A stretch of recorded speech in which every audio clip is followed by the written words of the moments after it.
The house had been silent for years, a sagging frame of rotting beams and shattered glass. Only the smell of smoke lingered, faint and old, as if the fire that once lived there refused to die. Deputy Mark Hanlon had come because of a complaint. Trespassers, maybe squatters.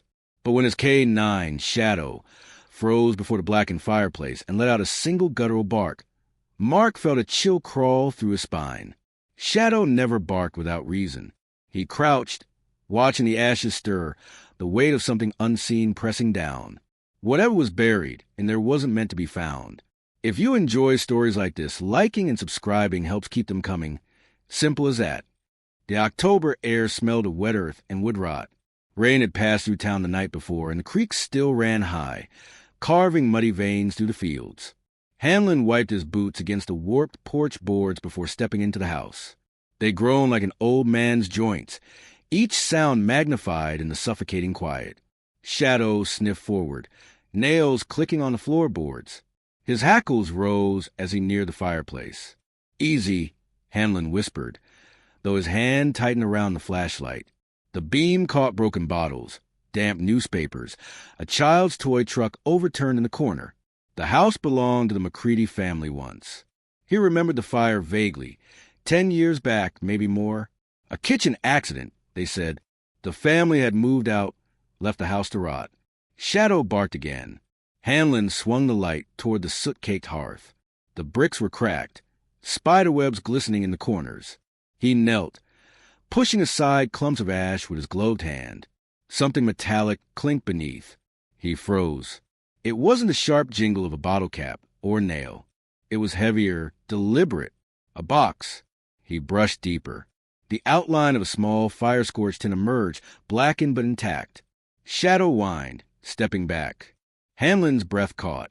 He pulled the tin free, its surface hot even though it shouldn't be. The latch resisted until he pried it open with his knife.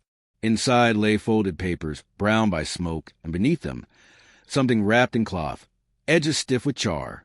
He unrolled it slowly. It was a photograph. A little girl, no older than 8, smiling on a swing. The photo was singed around the edges, the eyes blurred by heat. Scrawled across the back, in jagged, desperate writing. "Find her before he does." Hanlon sat back on his heels, the silence of the ruined house pressing against him. Shadow whined again, ears flat. The girl, who was she? Not McCready's kid. They had 2 sons, both grown now, one working at the feed store. The paper beneath the photo was a letter, brittle in his hands. The words were faded but legible enough. "If something happens, don't trust the sheriff. He knows. He's part of it."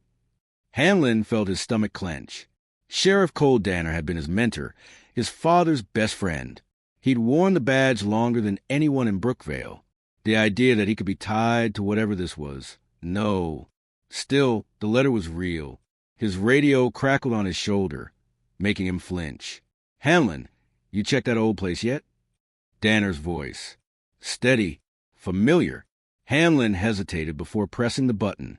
"Just about done, Sheriff. Looks empty." He didn't mention the tin, the photograph, the warning. "Not yet."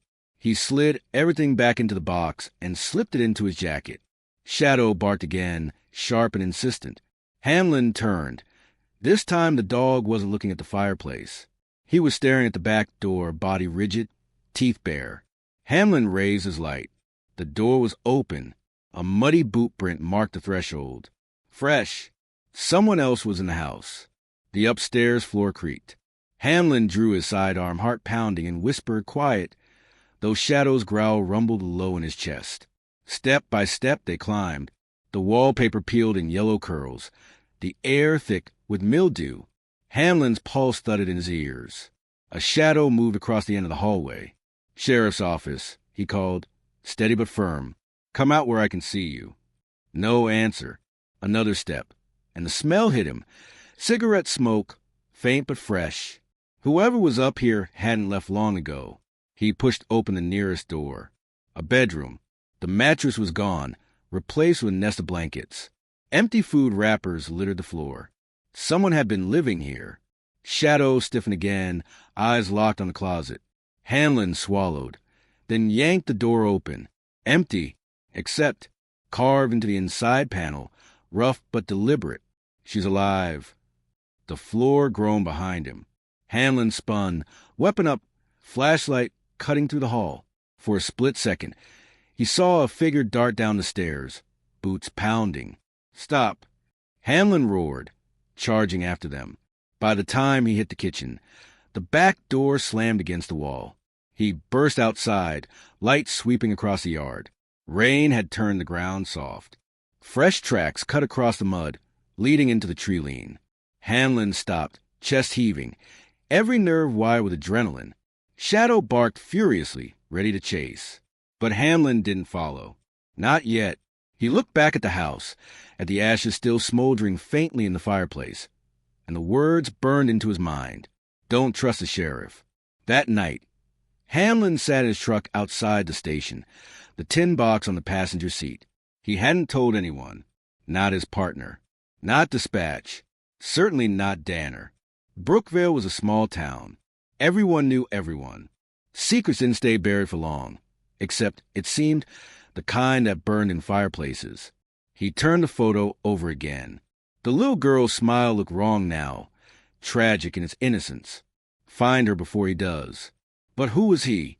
And why did the sheriff's name keep surfacing in the ashes of a house that should have been empty? Shadow shifted in the back seat, restless. Hanlon rubbed his eyes, the weight of betrayal gnawing at him. For the first time in his career, he didn't know if calling his own boss would save him or destroy him. And out in the woods, somewhere beyond the reach of his headlights, someone who knew the truth was still running. The diner smelled of burnt coffee and fried onions, the kind of scent that clung to the vinyl booths no matter how many times someone scrubbed. Brookville only had the one, and by morning it was always crowded with farmers, factorymen, and occasional drifter passing through on the highway. Deputy Mark Hanlon sat in the back corner, his hat tipped low, Shadow lying obediently at his boots. The tin box sat in his truck outside, locked, but its presence seemed to hum against his skull. Every time the door creaked open, he expected to see Sheriff Danner stride in, suspicion already etched across his weathered face. Instead, it was Jenna McCready. She slid into the booth without asking, dropping her satchel beside her. Her hair was pulled into a messy bun, eyes sharp and weary in equal measure. She'd been his classmate once, now a reporter for the Brookville Gazette, though most in town dismissed her work as gossip. "You were at my old house last night," she said quietly. No greeting, just accusation. Hanlon stiffened. Routine check. Places falling apart. Neighbors complained. Her gaze darted to Shadow, then back. And nothing, Hanlon lied, though his jaw tightened. Jenna leaned in, lowering her voice. "You found it, didn't you?" His hand stilled on his coffee cup. "Found what?" "The box," she whispered. Hanlon's pulse quickened. "You'd better start explaining." She glanced around. Farmers laughed at a nearby table. A waitress filled sugar jars. A radio hummed old country static in the corner. Still, Jenna's eyes carried urgency. "My father, before the fire, he told me things. Things I didn't believe. He said there were people in this town who'd do anything to keep their secrets buried, and that if anything ever happened to him, I'd know where to look." Hanlon's voice hardened. "Your father died in that fire." Her lips pressed into a thin line. "That's what they told us. But I don't think that's true." Outside, the wind kicked up, rattling the diner's loose sign against its chain. Hanlon leaned closer, his voice low. "Last night, someone else was in that house. Someone who left in a hurry. You know anything about that?" Jenna's face went pale. "He's still here." "Who?" She swallowed. "The man who lit that fire." Hanlon studied her. He wanted to dismiss it as paranoia, grief tangled into obsession. But the tin in his truck, the photo of the girl would find her before he does scrawled across the back. None of it felt like madness. Shadow growled suddenly, a low, rumbling warning. The door had opened again. Sheriff Cole Danner stepped in, brushing rain off his shoulders. His presence filled the room like a storm cloud, every laugh and clink of cutlery dimming just slightly. Jenna tensed, her hand tightening around her satchel. Hanlon forced calm into his voice. "Act natural. Don't say a word. Danner's eyes scanned the room. They landed on Hamlin, a flicker of recognition passing before his smile spread. He approached, boots heavy against the floor. "Well, look at that," he said warmly, though his tone had weight beneath it. Two old classmates catching up. "Morning, Hamlin." "Miss Macready." "Sheriff." Jenna muttered. Danner rested a hand on the booth's edge. "Funny thing, Dispatch told me you checked the Macready place last night. Wanted to make sure everything was in order. Nothing worth mentioning." Hamlin's mouth felt dry. He forced a steady nod. "Empty house. Kids breaking in, maybe a squatter. Nothing serious." Danner's gaze lingered on him a fraction too long. Then he smiled again. "Good. Last thing we need is old ghosts stirring up trouble." He clapped Hamlin's shoulder, hard enough to sting, then moved toward the counter, ordering his usual black coffee. Jenna exhaled shakily. "He knows." Hamlin's voice was sharp. "Keep your head down. Don't draw attention." But her eyes were blazing. "If you trust him, you'll end up like my father." That night, Hamlin didn't go home. Instead, he drove out past the mill, where the gravel road dipped into the trees. The rain had left the woods slick. Shadows stretched by the headlights. He parked at the clearing and retrieved the tin box from the passenger seat. The girl's photograph stared back at him, her smile caught forever between innocence and warning. Beneath it, the letter still burned into his mind. "Don't trust the sheriff." He struck a match, tempted to burn it all. But Shadow barked once, sharp, as if snapping him from the thought. Instead, he pulled out his phone. He dialed his partner, Deputy Frank Meyer, a man he'd trusted since the academy. Frank picked up after 2 rings. "You sound like hell," Frank said. "I found something," Hamlin admitted. "Something big. But I don't know who to trust." Frank was silent for a long moment. "Then you already know the answer." Hamlin frowned. "What's that supposed to mean?" "You call me when you're ready to tell the truth," Frank said, then hung up. Hamlin stared at the dead screen. The woods were quiet, except for the drip of rain from the trees. Too quiet. Shadow's ears twitched. A branch snapped in the distance. Hamlin grabbed his flashlight, sweeping the beam across the clearing. For a moment, he saw nothing, then movement, quick and deliberate, a figure darting between the trees. "Stop!" Hamlin shouted, drawing his gun. The figure froze at the tree line. A man, thin, unshaven, eyes wide with a desperate fire. "You've got it!" the man rasped. His voice cracked with exhaustion. "The box. Give it to me before he finds you." "Who are you?" Hamlin demanded. The man's hands trembled. "You don't understand. They'll kill us both." "He doesn't forgive. He never forgives." Shadow snarled, barking furiously. Hamlin took a step closer, flashlight steady. "Tell me who." But the man bolted, vanishing into the trees with impossible speed. Hamlin gave chase, crashing through wet brush, his light bouncing wildly. Then gunfire. 2 sharp cracks tore through the night. Hamlin dove to the ground, mud splattering his face. Shadow barked, charging ahead. When Hamlin staggered up, the clearing was empty. The stranger was gone. Only the echo of gunfire remained, fading into the woods. By dawn, Hamlin's uniform was soaked, boots heavy with mud. He hadn't found the man, but near the creek, he found something else. A small shoe, child-size, half buried in the silt, worn but unmistakably real. He picked it up with trembling hands. The photo of the girl burned in his pocket. Find her before he does. At the station later, Sheriff Danner was waiting. He leaned against Hamlin's desk, arms crossed. "You've been busy," he said softly. "Out in the woods at 3 a.m. Folks notice things like that." Hamlin forced a calm he didn't feel. Following up on a lead, "Thought I saw someone near the old mill." Danner's smile didn't reach his eyes. "You should have called it in." "I didn't want to waste resources on nothing." For a long moment, the sheriff studied him. Then he leaned closer, his breath smelling faintly of tobacco. "Be careful where you stick your nose, son. Some things in this town are better left where they lie." He walked away, boots echoing on the tile. Hamlin sat frozen, the shoe still hidden in his bag, the tin box locked in his locker. Shadow's nails tapped restlessly against the floor, the dog sensing the storm tightening around them. Hanlon's world felt smaller with every passing hour, like the town itself was closing in, whispering its secrets through the trees and ashes. And somewhere out there, a little girl's voice seemed to echo in his mind. Find me. The rain didn't let up for 3 days. Brookvale was wrapped in it. Fields flooded, roads slick with mud, the sky a low, oppressive gray that pressed against the town like a lid. Mark Hanlon barely slept.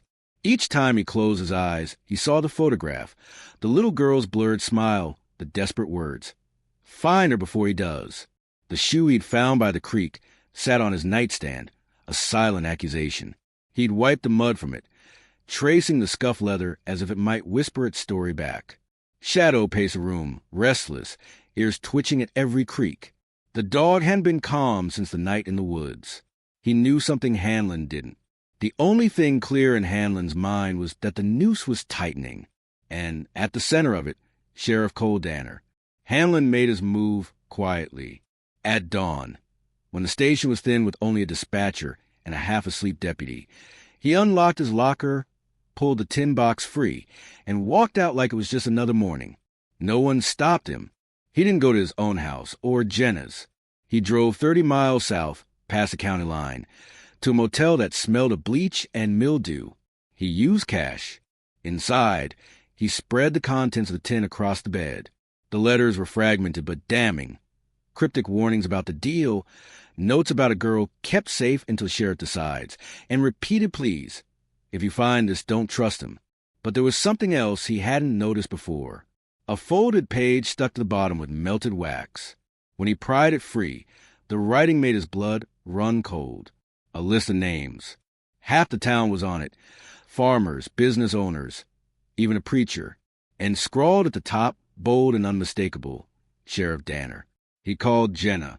She answered on the third ring, her voice tight. Do you have any idea what time it is? I found something. Bigger than either of us thought. Meet me at the old church by Hollow Creek. Noon. You sure about that? I'm out of time, Jenna. If you want the truth, you'll be there. The church had been abandoned longer than the McCready house. Roof sagging, glass shattered, weeds growing wild through the steps. Noon came with heavy clouds, thunder rolling low in the distance. Jenna arrived in her rusted station wagon, eyes scanning the trees nervously. She carried a camera slung around her neck, notebook in her hand. You're jumpy, Hanlon said. You dragged me out to a church that looks like it belongs in a horror movie. Of course I'm jumpy. He almost smiled, but it faded quick. He pulled the folded paper from his jacket and handed it to her. Her eyes widened as she read.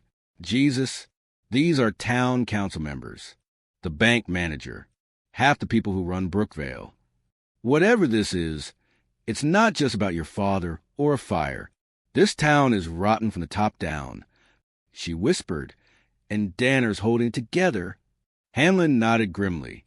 Before she could speak again, Shadow's ears snapped up, body tense. The dog growled, low and sharp. Hanlon spun, gun raised, from the shadows of the church. Frank Myers stepped out, his partner. Easy, Frank said, both hands raised. I followed you. Saw you leave town this morning. Hanlon's pulse thundered. You spying on me now? Frank's eyes flicked to Jenna, then the paper in her hand. I'm trying to keep you alive. Danner knows you've been snooping. He's been watching you closer than you think. Jenna's voice cracked with anger. And what? You're his errand boy. Frank flinched. I'm not proud of the things I've done for him, but I've seen what happens to people who cross him. You think your dad just died in a fire, Jenna? He was silenced. The air went dead still. Jenna shook her head, refusing it. No, you're lying. I wish I was. Frank's voice broke. Your father tried to take Danner down. He was gathering proof. Same as you. And when Danner found out, he lit the match himself. The words cracked the room like lightning. Hanlon's throat was dry. You're saying the sheriff killed him? I'm saying the sheriff kills whoever he has to, Frank said, bitter. And if you keep this up, you're next. The church door groaned. Sheriff Cole Danner stood in the doorway, rain dripping from his hat brim, eyes hard and unreadable. Shadow barked furiously, straining against Hanlon's grip. Afternoon, Danner said calmly, stepping inside. His revolver gleamed at his hip. Looks like a family meeting. Jenna backed away, clutching the paper to her chest. Danner's gaze lingered on her, then shifted to Hanlon. I gave you warning, son. Told you to leave the ashes where they were. But you had to dig, didn't you? Hanlon raised his weapon. It's over, Cole. Danner chuckled, low and cruel. No, boy. It's just getting started. The standoff stretched in silence, the storm outside hammering against broken glass. Danner spoke first. You think anyone's going to believe you? Half the names on that list owe me their livelihood. Other half fear me too much to cross me. You try to go public, you disappear. Simple as that. Not this time, Jenna whispered, camera trembling in her hands. Danner sneered. And what will you do, girl? Print it in your little paper? Folks will laugh you out of town. Hanlon's finger tightened on the trigger. Then maybe it's time the whole world sees what's been happening here. For the first time, something flickered across Danner's face. Doubt. Then Frank moved. Fast. But not at Danner. At Hanlon. His shoulder slammed into Hanlon's side, knocking the gun wide just as Danner drew his revolver. The shot cracked, deafening in the hollow church. Splinters exploded from the pews. Hanlon crashed to the floor, stunned, shadows snarling and lunging at Frank, teeth flashing. Stop! Hanlon roared, yanking the dog back before he tore Frank's throat out. Frank's face twisted in agony. You don't get it, Mark. There's no winning against him. He owns this town. I was trying to save you. But Danner was already advancing, gun steady, eyes cold. You picked the wrong side, son, he said. The second shot rang out. But it wasn't Danner who fired. It was Jenna. Her hands shook, smoke curling from the pistol she'd pulled from her satchel. Danner staggered, shock etched across his weathered face, then collapsed hard against the floor. Blood seeped across the broken tiles. The sheriff of Brookvale was dead. Silence followed, except for the storm and Shadow's ragged panting. Jenna dropped the gun, trembling. I mean to... Hanlon caught her shoulders, steadying her. You didn't have a choice. Frank stood frozen, staring at Danner's body. He looked 10 years older in a single heartbeat. God help us all. You don't know what you started. What's left to start? Hanlon asked bitterly. He's finished. But Frank shook his head.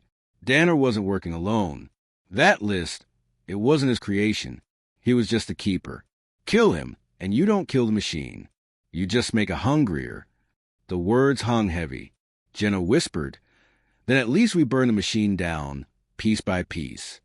They buried the list deep in evidence, sent copies to every paper Jenna could trust outside Brookvale. By the time dawn broke the next day, whispers had spread faster than fire. Some called Hanlon a traitor. Others called him a savior. But through it all, he knew one thing. The girl in the photo was still out there, alive, if the carvings and warnings were true, and someone, maybe many someones, was still hunting her. Shadow pressed close against his side as he stood at the edge of town, rain finally clearing. The storm had broken, but the air still tasted of smoke and secrets. Jenna stood beside him, exhaustion lining her face, but her eyes burning with resolve. What now? She asked quietly. Hanlon looked at the road stretching ahead, endless and uncertain. Now, he said, we find her. Before they do. Shadow barked once, sharp and certain, as if sealing the vow. Epilogue. Weeks later, Brookvale was still reeling. The sheriff's death left a vacuum, one that clawed at the fragile fabric of the town. Friends turned on friends. Whispers grew teeth, and fear stalked the streets like a living thing. Hanlon resigned his badge. He couldn't wear it anymore, not with a stain of what he'd seen. He wasn't deputy, wasn't protector. He was just a man chasing a ghost.